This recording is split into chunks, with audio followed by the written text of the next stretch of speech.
Hey everybody, welcome back to Rant. A little different format today. I got back from a 20-mile long run and kind of couldn't function at all. And so I took a shower, I recaffeinated, I did the dishes, and also vegetated for like an hour straight just to recover from that run.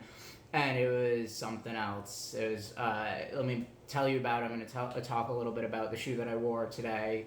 But to set the stage for this run, it was 80 degrees at 6 a.m.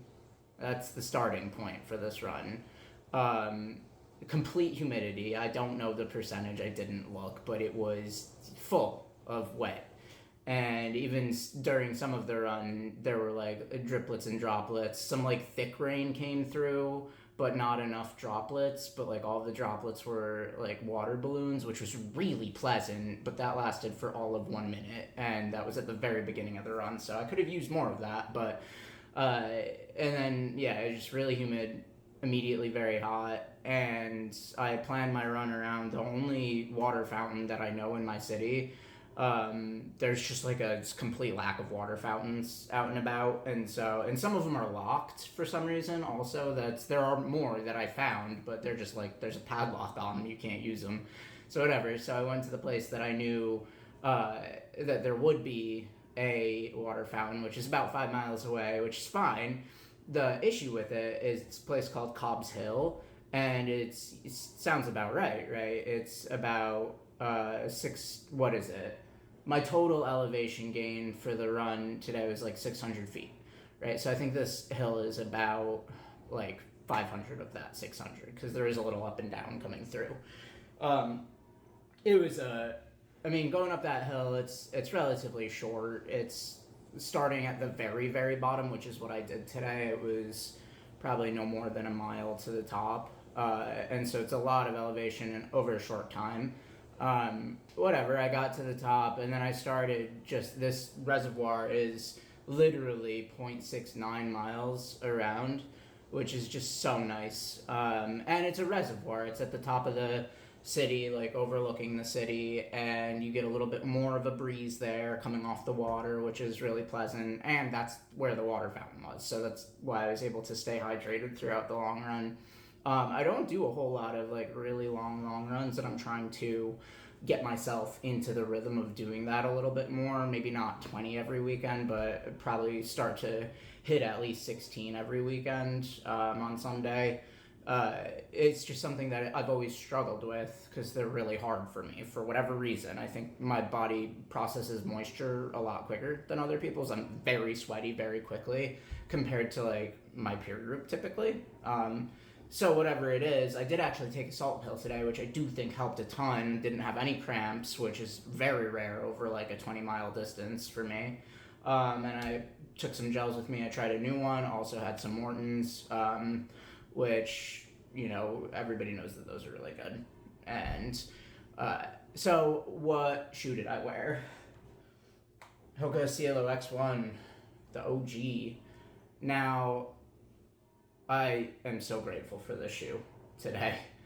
It, I think, really saved the run. It was really hard at the end. The last, I believe, 5 to 6 miles coming back from the reservoir, all of that was just terrible. And that's where this just really had a ton of cushioning, a ton of like bounce and propulsion to keep me going. I mean, it softened up over time too, where I mean it softened up a while ago, probably at like 150 miles, maybe 120 miles, even somewhere in that range is when this started to become fairly soft.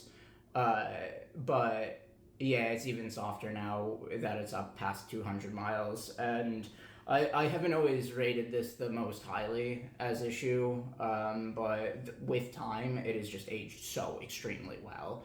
And yeah, like when your form is starting to break down, the stability of this really comes into play. It's not the most stable shoe. It's soft foam.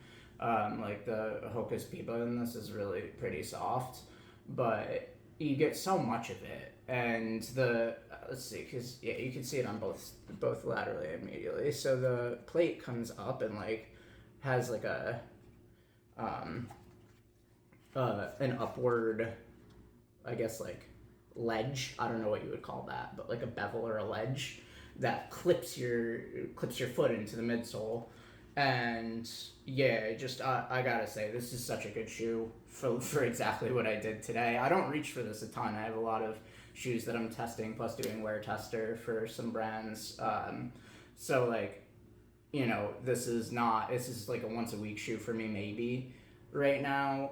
But I think that next weekend for my long run, unless I plan to do a workout during it, if I plan to do a workout, I'll probably reach for the Edge Paris. But this saved my legs so much. I mean, I was pretty crippled at the end of it.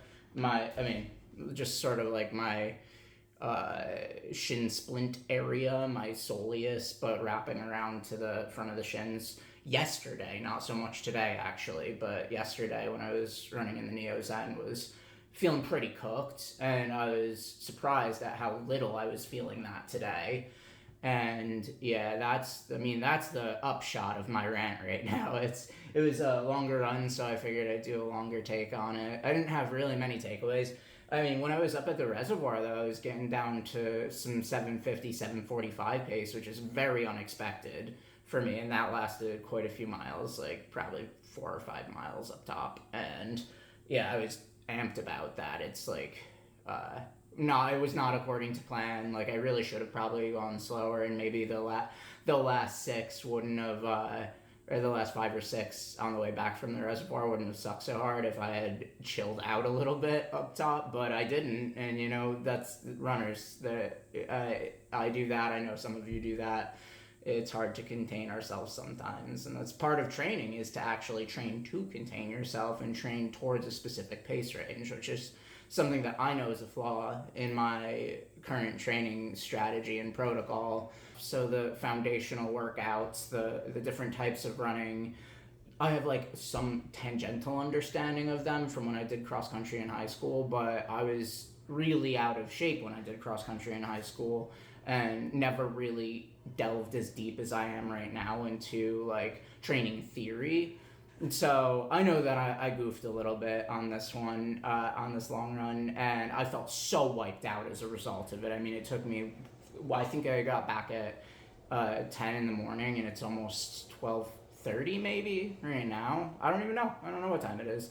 But it took me like 2.5 hours to process the aftermath of this run, to even be able to like do my number one top priority, which was make a video. I even did dishes to avoid making this video. That's how fried I was after this run.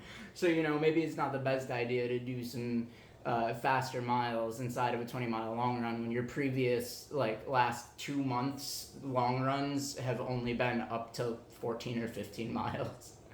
Such a fried day, but I'm grateful I did it. I hit an 80-mile week, which I'm extremely proud of. I'm going to keep slowly building, maybe take a down week next week. We'll see how the chips fall, but definitely not increasing mileage next week, and then resuming increasing slowly, very, very slowly over time. That's the goal, at least. I appreciate your attention. Thanks for listening to me yap. Have a good start to your week.